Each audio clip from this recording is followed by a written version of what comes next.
Hello दोस्तों, welcome to YouTube channel बातों बातों में, क्योंकि बात करने से ही बात बनती है। एक बार 4 मित्र अपने कॉलेज के प्रोफेसर से मिलने गए जो उन्हें कॉलेज में पढ़ाया करते थे। प्रोफेसर अब बूढ़े हो चुके थे। वे उन चारों को देखकर बहुत खुश हुए। कुछ देर बात करने के बाद प्रोफेसर चाय बनाने के लिए किचन में गए। वे सभी चारों दोस्त आपस में अपनी परेशानियां एक दूसरे को बता रहे थे। कोई बोल रहा था मेरी सैलरी बहुत कम है, तो कोई बोल रहा था मेरे पास काम इतना है कि सांस लेने की फुर्सत नहीं है। कोई कह रहा था मेरे पास गाड़ी नहीं है, तो कोई कह रहा था मेरे पास कर्ज बहुत है। वे सभी अपनी ज़िंदगी से खुश नहीं थे और प्रोफेसर साहब ये बातें सुन रहे थे।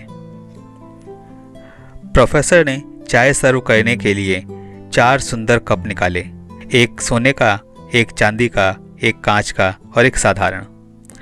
प्रोफेसर ने चारों के आगे चाय का कप लाकर रखा और सब ने एक एक चाय का कप उठा लिया।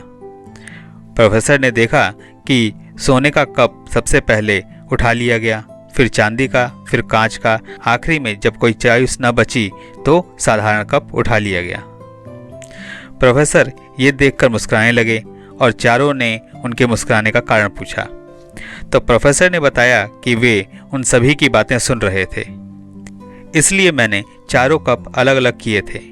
वे कुछ समझ न सके तो प्रोफेसर ने कहा कि चाय जीवन की तरह है और कप चाय पीने का नज़रिया मात्र है।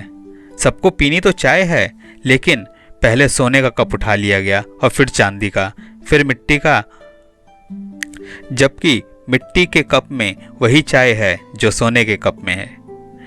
इसी तरह जीवन भी एक चाय है जो सबके लिए समान है, लेकिन लोग सांसारिक चीज़ों जैसे बड़ी जॉब, बड़ी गाड़ी, बड़ा बंगला आदि के पीछे भागते रहते हैं। भागते भागते अपना जीवन दुख में निकाल देते हैं और जीवन रूपी चाय का आनंद नहीं ले पाते। इसी तरह क्या फ़र्क पड़ता है कप मिट्टी का है या सोने का, आखिर हमें पीनी तो चाय ही है। मित्रों, इसी तरह सांसारिक चीज़ों के मोह में क्यों जीवन बर्बाद कर रहे हैं। जीवन का आनंद लो, अपने लक्ष्य की प्राप्ति में पूरा एफर्ट दो, लेकिन खुश रहो।